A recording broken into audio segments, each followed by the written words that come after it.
वक्रतुंड महाकाय सूर्यकोटि समप्रभ निर्विघ्नं कुरु मे देव सर्वकार्येषु सर्वदा। वक्रतुंड महाकाय सूर्यकोटि समप्रभ निर्विघ्नं कुरु मे देव सर्वकार्येषु सर्वदा। राधे राधे। जय श्री कृष्ण दोस्तों। जय हो श्री लक्ष्मी नारायण भगवान की जय। आप सभी को मोहिनी एकादशी की ढेरों शुभकामनाएं। ईश्वर करे आपको आपकी एकादशी का संपूर्ण फल प्राप्त हो और आपके घर परिवार के ऊपर भगवान विष्णु और एकादशी माता की हमेशा कृपा बरसती रहे। इसी शुभकामना के साथ आइए आज हम मोहिनी एकादशी की संपूर्ण व्रत कथाएं सुनते हैं। वैशाख मास के शुक्ल पक्ष की एकादशी का नाम मोहिनी एकादशी है। इस व्रत को करने से मनुष्य के जन्मों जन्मों के पापों का क्षय हो जाता है। इस दिन भगवान श्री हरि ने समुद्र मंथन के दौरान निकले अमृत को राक्षसों से बचाने के लिए मोहिनी रूप धारण किया था और उस अमृत को उन्होंने देवताओं को पिलाया था। जिस दिन भगवान विष्णु ने मोहिनी अवतार लिया था वह दिन वैशाख मास के शुक्ल पक्ष की एकादशी का दिन था। इसीलिए इस एकादशी का नाम मोहिनी एकादशी पड़ा।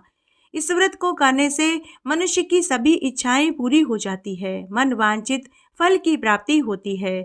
इस व्रत को करने से मनुष्य को मरते समय की पीड़ा नहीं उठानी पड़ती, उसे यम मार्ग के कष्टों को नहीं झेलना पड़ता। जो मनुष्य इस एकादशी का व्रत करता है वह इस जीवन के समस्त सुखों को भोग कर मरने के बाद वैकुंठ लोक को ही प्राप्त होता है। वैशाख मास के शुक्ल पक्ष की मोहिनी एकादशी के दिन सर्वार्थ सिद्धि सहित 4 शुभ योग बन रहे हैं, जिनमें अमृत सिद्धि, सर्वार्थ सिद्धि योग में विष्णु भगवान की जो पूजा करते हैं उन्हें व्रत का पूरा फल प्राप्त होता है। जो व्यक्ति मोहिनी एकादशी के दिन उपवास रखकर भगवान के मोहिनी अवतार की पूजा करके रात्रि जागरण में समय बिताते हैं, उनके सभी दुखों को और कष्टों को भगवान हरि दूर करके उसके पापों को हर लेते हैं और अंत में उसे मोक्ष पद की प्राप्ति सुलभ करवा देते हैं। इस व्रत को करने वाला मनुष्य मोह माया के जाल से छूट जाता है। एक बार धर्मराज युधिष्ठिर ने भगवान श्री कृष्ण से पूछा कि हे मधुसूदन, कृपया करके आप हमें विस्तार से बताइए कि वैशाख मास के शुक्ल पक्ष की एकादशी का क्या नाम है। इस एकादशी का व्रत करने से किस फल की प्राप्ति होती है। तब भगवान श्री कृष्ण युधिष्ठिर से बोले कि हे धर्मनंदन, आज मैं तुम्हें एक सत्य कथा सुनाता हूँ। इस कथा को महर्षि वशिष्ठ जी ने भगवान श्री रामचंद्र जी को सुनाया था। एक बार भगवान रामचंद्र जी जब वनवास के दौरान थे तो माता सीता का रावण ने हरण कर लिया था।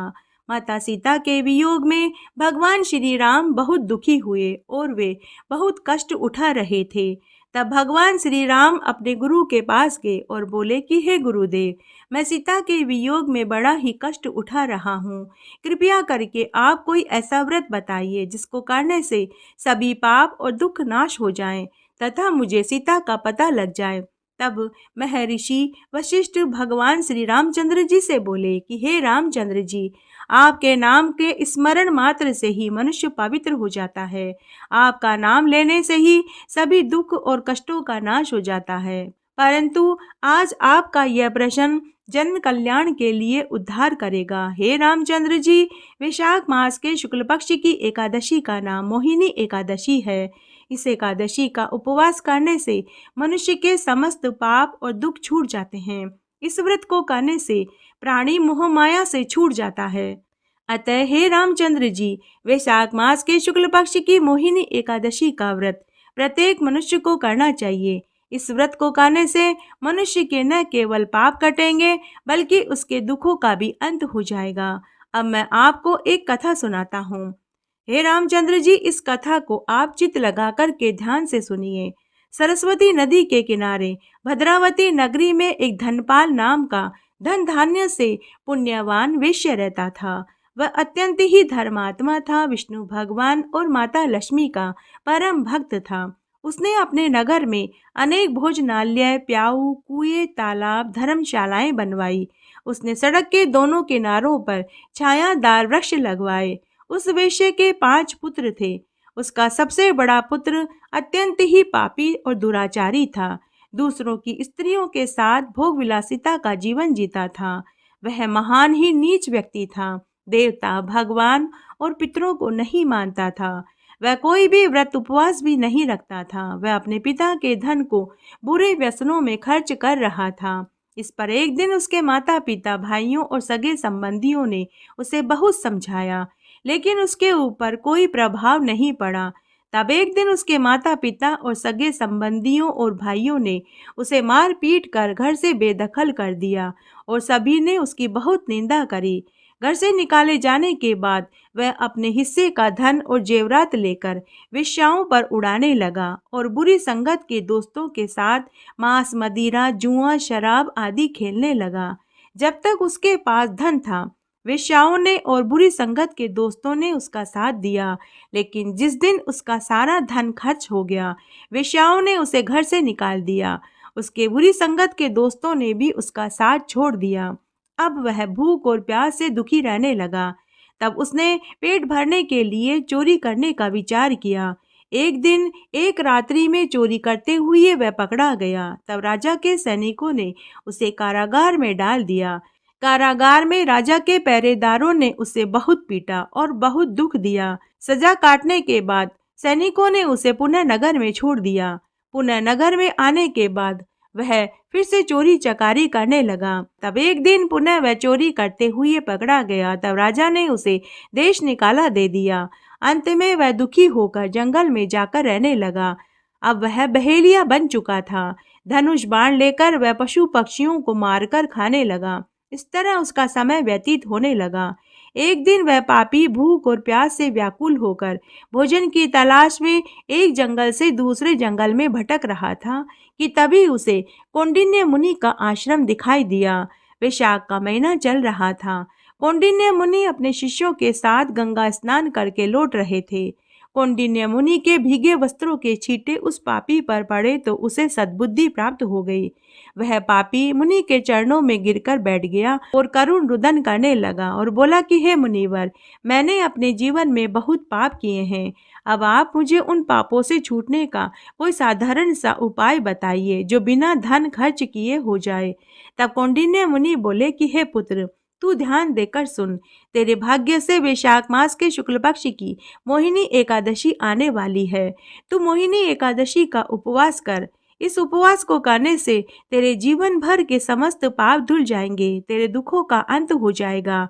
कौंडिन्य मुनि के वचनों को सुनकर वह बहुत खुश हुआ।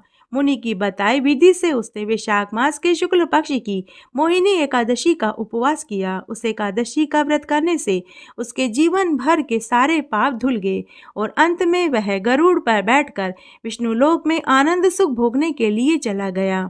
कौंडिन्य मुनि भगवान श्री रामचंद्र जी से आगे बोले कि हे रामचंद्र जी, इस एकादशी का व्रत करने से मनुष्य मोहमाया के जाल से छूट जाता है। जो कोई भी इसके महात्म्य को सुनता, पढ़ता या सुनाता है तो उसे 1,000 गोदान के बराबर पुण्यफल की प्राप्ति होती है। उसके बाद भगवान श्री रामचंद्र जी ने वैशाख मास के शुक्ल पक्ष की मोहिनी एकादशी का उपवास किया।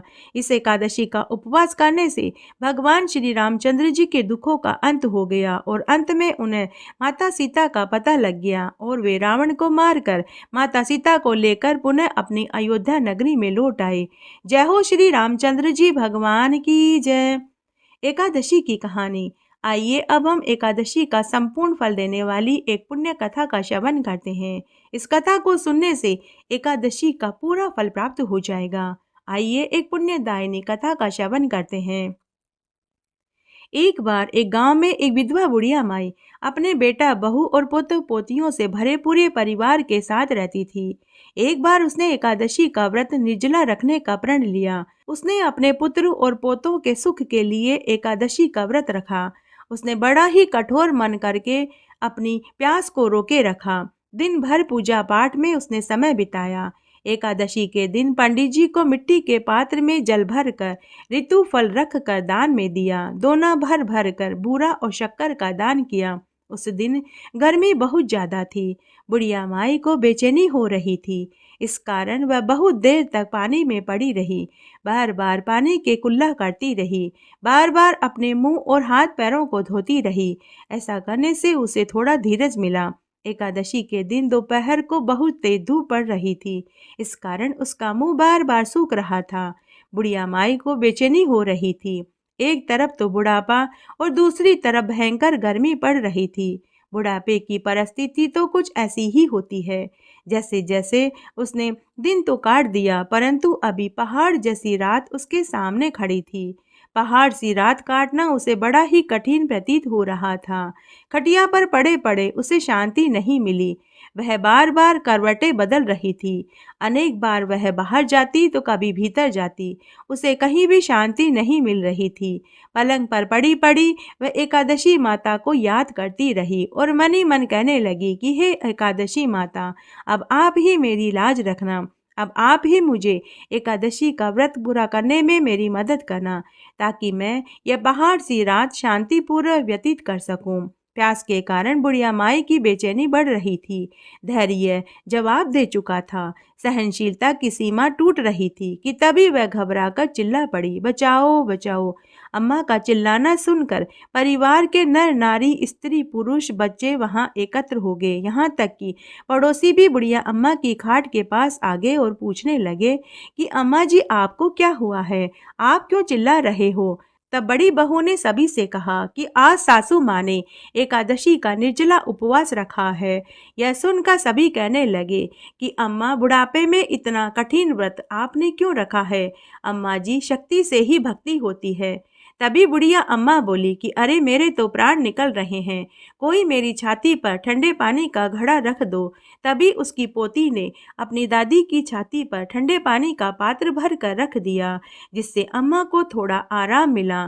थोड़ी देर बाद बुढ़िया अम्मा ने आंखें बंद कर ली। ऊपर बैकुंठ में बैठी एकादशी माता ने सोचा कि इस बुढ़िया अम्मा की तो परीक्षा लेनी चाहिए।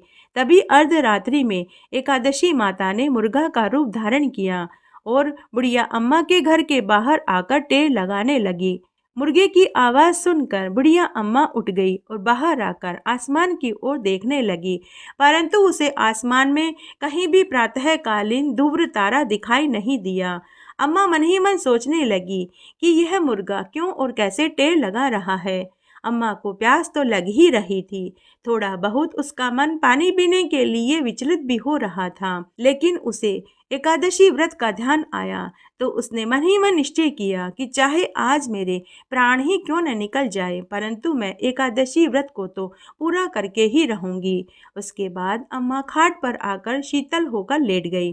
थोड़ी देर में ही एकादशी माता ने फिर से बुढ़िया अम्मा की परीक्षा लेनी चाहिए। तभी एकादशी माता ने एक छोटी सी 8 साल की बालिका का रूप धारण किया और आम रस का गिलास लेकर अम्मा के सिराने आकर खड़ी हो गई और बोली कि दादी माँ उठो, सवेरा हो गया है, हाथ मुंह धोकर आमरस पी लो। यह सुनते ही आमरस का भरा गिलास देखकर अम्मा का मन ललचाने लगा, किंतु अचानक व्रत का स्मरण हो आया। उसने कहा कि किसी भी प्रकार से मैं यह आमरस नहीं पीऊंगी। फिर वह शांति पूर्वक अपनी खाट पर लेट गई। थोड़ी ही देर में उसे लगा कि किसी ने उसे पानी के कुएं में पटक दिया है, तो वह बड़ी देर तक उस कुएं में हाथ पांव चलाती रही, किंतु उसने अपने मुंह में पानी की एक बूंद भी नहीं जाने दी। उसने दृढ़ता पूर्वक अपने मुंह को बंद कर लिया। वह व्रत का पालन करती रही।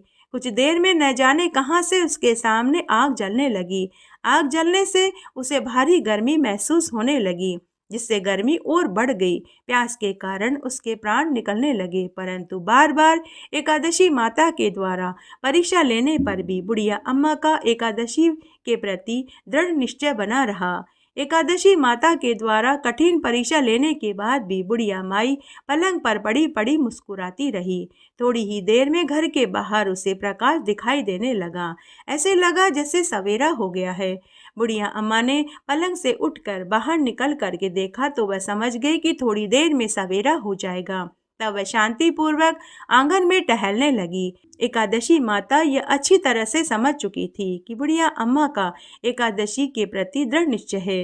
एकादशी माता बुढ़िया अम्मा के सत्यव्रत को अच्छी तरह से जान गई। सुबह होते ही बुढ़िया अम्मा ने सबसे पहले स्नान किया, भगवान विष्णु का पूजन किया, एक ब्राह्मण को बुला करके एकादशी माता और तुलसी माता की कहानी सुनी। एक जोड़ा जोड़ी ब्राह्मण के साथ छोटी छोटी 8 कन्याओं को स्वादिष्ट भोजन कराया और उन्हें खूब दान दक्षिणा देकर संतुष्ट किया और फिर मंदिरों में सीधा भिजवाया। उसके बाद बुढ़िया अम्मा ने खुद व्रत का पारण किया। उस श्रेष्ठ व्रत के प्रताप से बुढ़िया अम्मा की आयु में वृद्धि हो गई, उसका घर धन धान्य से भर गया। बुढ़िया और बुढ़िया के परिवार वाले सब तरह से सुख साधनों से संपन्न हो गए। पोते पोतियों दोतियों से उसका घर भर गया। उसके बाद बुढ़िया अम्मा ने साल की 24 एकादशी के व्रत का संकल्प लिया। एकादशी व्रत के प्रताप से बुढ़िया अम्मा इस जीवन के सभी सुखों को भोग कर मरने के बाद बैकुंठ धाम को चली गई। हे एकादशी माता, जैसे आपने बुढ़िया माता और उसके परिवार का घर अन्नधन के भंडार से भर दिया, उनकी सभी मनोकामनाएं आपने पूरी कर दी, वैसे ही इस एकादशी का व्रत करने वाले की भी सभी मनोकामनाएं आप पूरी कर देना। कहानी कहने वाले का, सुनने वाले का और हुकारा भरने वाले का सबकी सब इच्छाएं पूरी कर देना। बोलिए एकादशी माता की जय। बोलिए श्री लक्ष्मी नारायण भगवान की जय। एकादशी व्रत में सभी कथा कहानियों के साथ में तुलसी माता की कहानी जरूर सुननी चाहिए। आइए तुलसी माता की एक पौराणिक सत्य कथा का श्रवण करते हैं। बहुत समय पहले की बात है। एक गांव में एक बुढ़िया माई रहती थी। बुढ़िया माई भगवान विष्णु की परम भक्त थी। वह रोज भगवान विष्णु के मंदिर में जाती, पूजा करती और मंदिर से आते समय तुलसी देवी की पूजा करते समय तुलसी देवी के बिरले को सींचती, दिया बाती करती और 5 परिक्रमा करती और वहीं बैठकर तुलसी माता के 5 भजन गाती।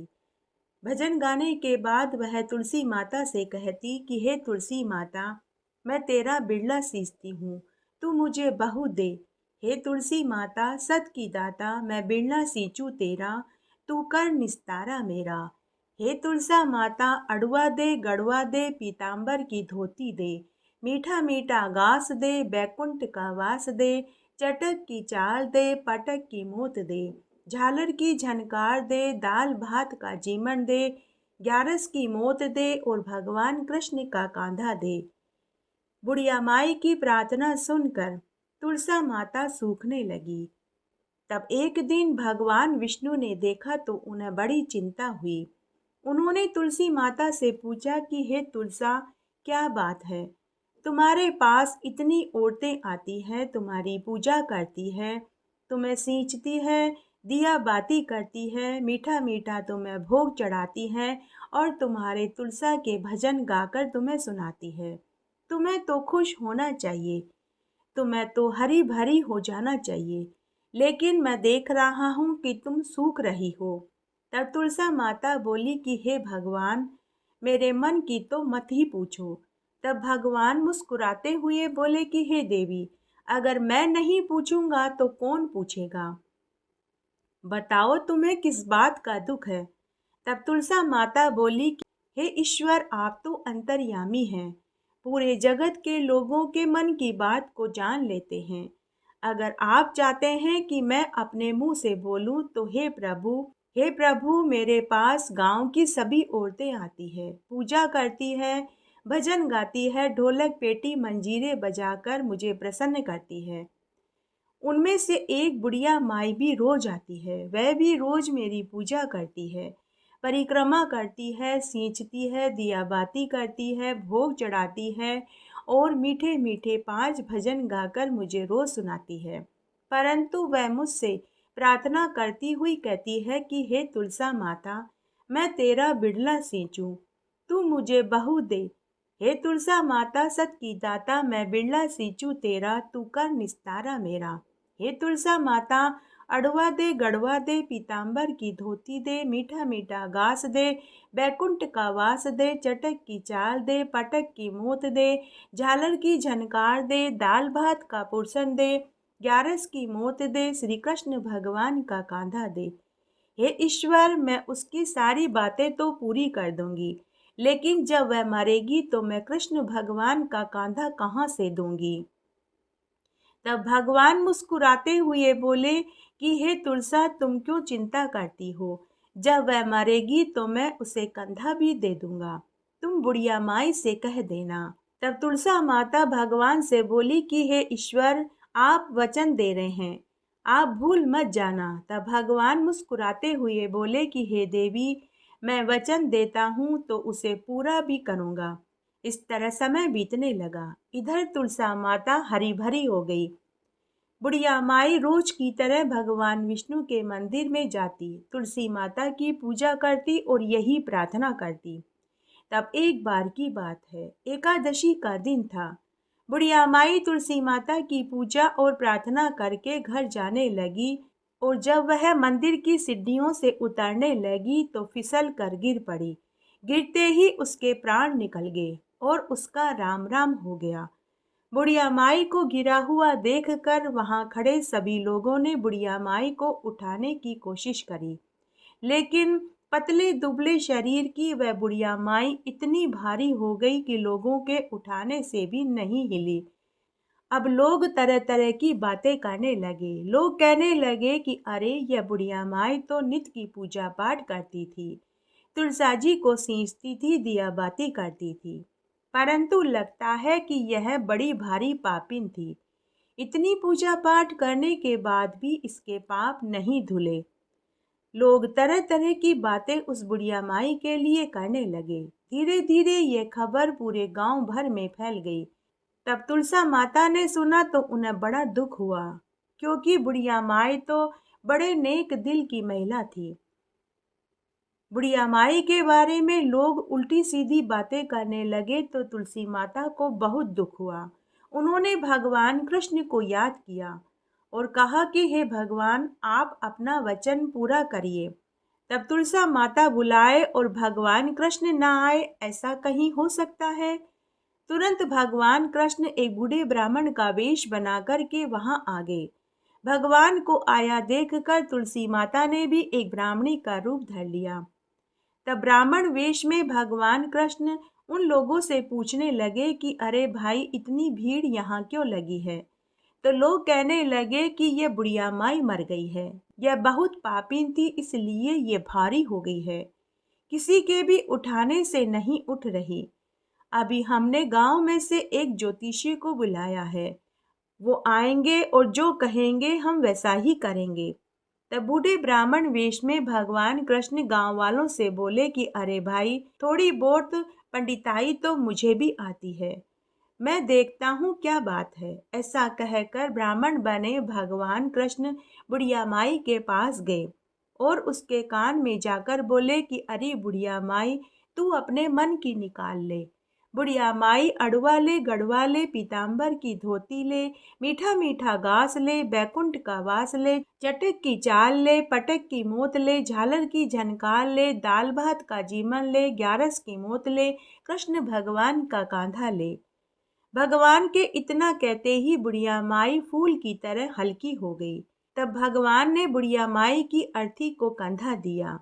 हे तुलसा माता, जैसे आपने बुढ़िया माई की मनोकामना पूरी करी, उसे मुक्ति दिलाई, जैसे सबको देना, सबके घर में खूब धन संपत्ति और सुख देना, शांति देना, सबकी मनोकामनाएं पूरी करना। बोलिए तुलसी माता की जय। लपसी और तपसी की कहानी। एक बार एक तपसी और एक लपसी था। दोनों आपस में गहरे मित्र थे। तपसी तो सदा भगवान की सेवा करता, उनकी पूजा करता और रोज तपस्या करता, परंतु लपसी को पूजा पाठ करना नहीं आता था, तो वह रोज सवा सेर की लापसी बनाता और भगवान को भोग लगाता, घंटी बजाता और बाद में उस लापसी को खुद जीम लेता और चादर ओढ़कर सो जाता। इस तरह दोनों का समय गुजर रहा था। तब एक दिन की बात है, दोनों मित्रों में इस बात की बहस छिड़ गई कि कौन भगवान का सबसे बड़ा भक्त है। तो तपसी ने कहा कि मैं भगवान का सबसे बड़ा भक्त हूँ। लपसी कहने लगा कि नहीं, भगवान का सबसे बड़ा भक्त तो मैं हूँ। दोनों में लड़ाई छिड़ गई। उसी समय नारद मुनि भ्रमण करते हुए पृथ्वी पर उतरे। उन्होंने तपसी और लपसी को आपस में लड़ाई करते हुए देखा तो उनके लड़ने का कारण पूछने लगे।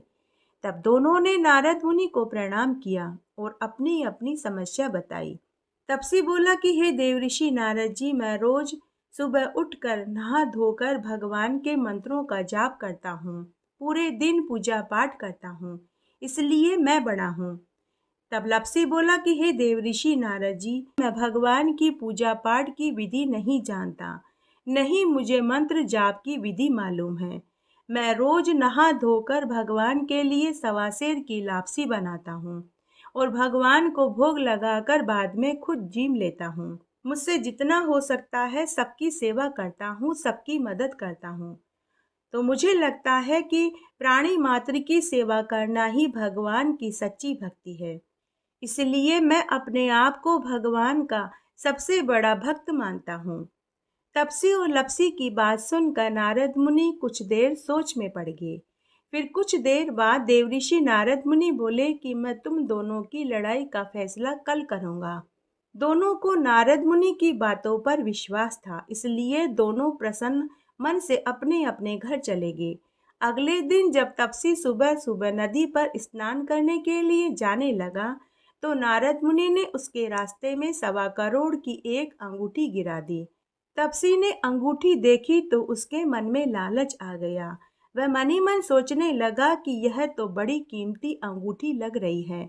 अगर मैं इस अंगूठी को बेच दूंगा तो मुझे बहुत सारे रुपए मिलेंगे। उससे मैं बड़े बड़े यज्ञ करूंगा, मंदिर बनवाऊंगा, भगवान की खूब भक्ति करूंगा और अपने आप को भगवान का सबसे बड़ा भक्त सिद्ध कर दूंगा।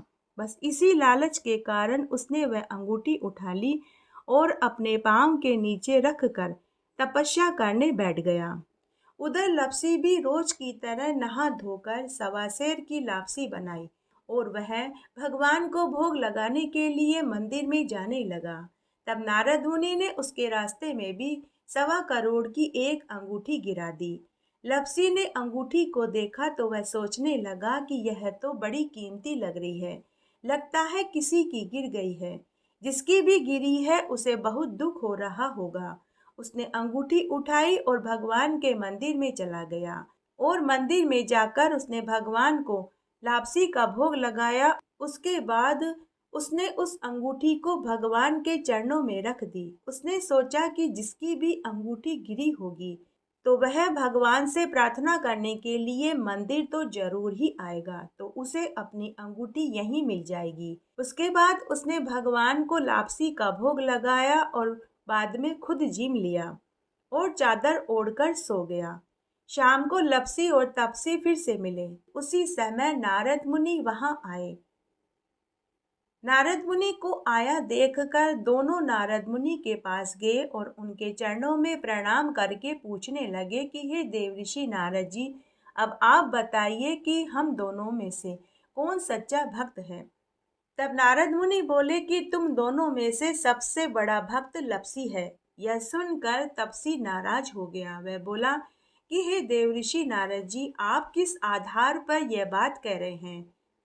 यह तो मंत्रों का जाप करना भी नहीं जानता, नहीं इसने कभी भगवान की पूजा ही करी है, फिर ये कैसे बड़ा हो सकता है।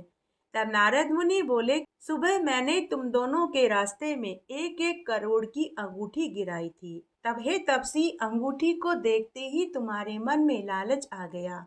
तुमने वह अंगूठी उठाकर अपने पास रख ली, इसलिए तुम्हारी तपस्या भंग हो गई। और लपसी ने अंगूठी को देखकर लालच नहीं किया। उसने वह अंगूठी भगवान के मंदिर में उनके चरणों में चढ़ा दी, यह सोचकर कि जिसकी भी यह अंगूठी होगी वो यहाँ आकर ले लेगा। यह सुनकर तपसी को अपनी गलती पर पछतावा होने लगा। वह नारद मुनि के चरणों में गिर पड़ा और जोर जोर से रोने लगा और कहने लगा कि हे ईश्वर, मुझ पर दया करिए, मुझसे गलती हो गई। अब आप बताइए, मुझे मेरी तपस्या का फल कब और कैसे मिलेगा। तब नारद मुनि को उसके ऊपर दया आ गई। तो नारद मुनि कहने लगे कि सभी व्रतों में कथा कहानी सुनने के बाद अगर लपसी और तपसी की कहानी नहीं सुनेंगे तो उनके व्रत का फल तुझे मिलेगा। ब्राह्मण को भोजन कराकर दक्षिणा नहीं दी तो फल तुझे मिलेगा। बहन बेटियों को साड़ी देकर ब्लाउज नहीं दिया तो फल तुझे मिलेगा। अगर स्त्रियां सीधे हाथ की तरफ नाड़ा बांधेंगी तो फल तुझे मिलेगा। कार्तिक मास, वैशाख मास, माघ मास, पुरुषोत्तम मास का स्नान व्रत करने वाले सभी कथा कहानियों के साथ लपसी और तपसी की कहानी नहीं सुनेंगे तो फल तुझे मिलेगा। जो लोग घर में गाय और कुत्ते की रोटी नहीं निकालेंगे तो उनकी पूजा पाठ का सारा फल तुझे मिलेगा।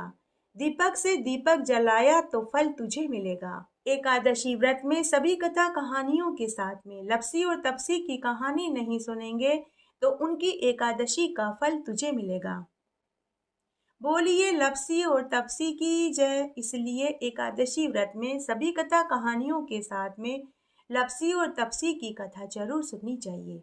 आइए एकादशी माता की आरती सुनते हैं। बोलिए एकादशी माता की जय। एकादशी व्रत में सभी कथा कहानियों के साथ में एकादशी माता की आरती जरूर सुननी चाहिए। आइए अब हम एकादशी माता की आरती सुनते हैं।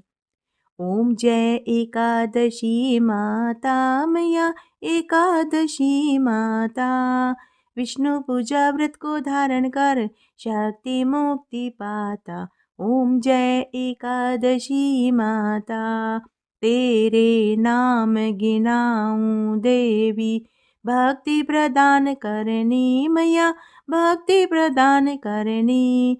गण गौरव की देनी माता, शास्त्रों में वरनी। ओम जय एकादशी माता। मार्गशीर्ष के कृष्ण पक्ष की उत्पन्ना, विश्व तारिणी जनमी मैया विश्व तारिणी जनमी। शुक्ल पक्ष में हुई मोक्षदा, मुक्तिदाता बन आई।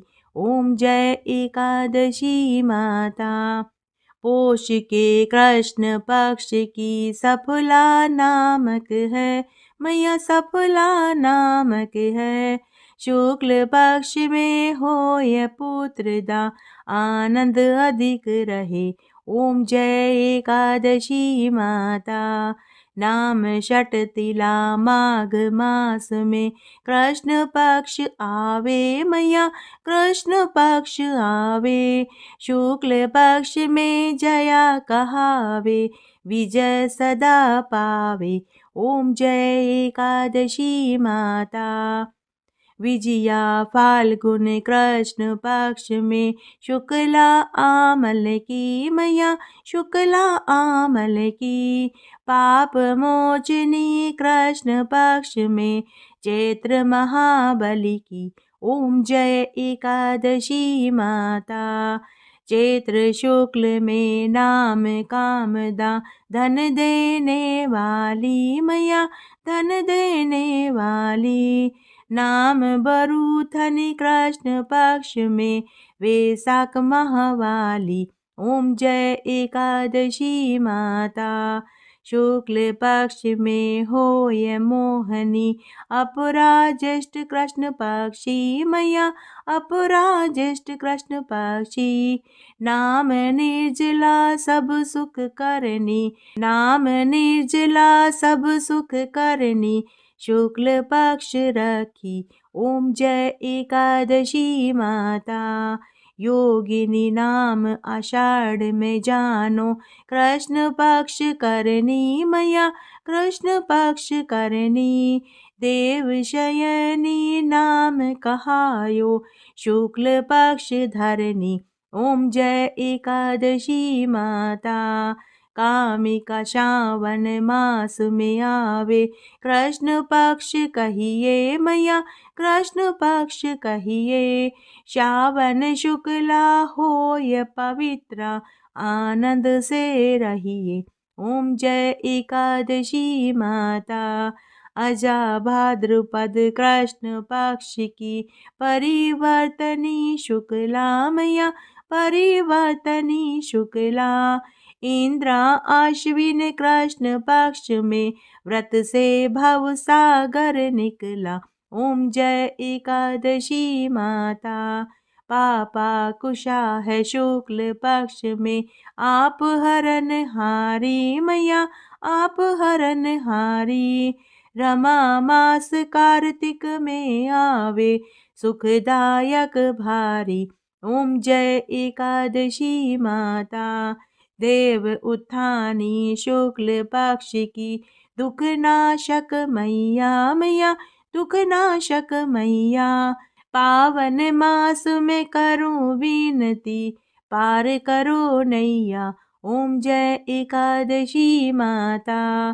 परमा कृष्ण पक्ष में होती जन मंगल करनी मैया जन मंगल करनी। शुक्ल मास में होय पद्मनी दुख दारिद्र हरनी। ओम जय एकादशी माता। जो कोई आरती एकादशी की भक्ति सहित गावे मैया भक्ति सहित गावे। जन गुरु दीता स्वर्ग का वासा निश्चय वह पावे। ओम जय एकादशी माता। बोलिए एकादशी माता की जय। बोलिए तुलसी माता की जय। नमो नमो तुलसी महारानी। नमो नमो हरि की पटरानी। जाको दरस परस अदनासे महिमा वेद पुराण बखानी।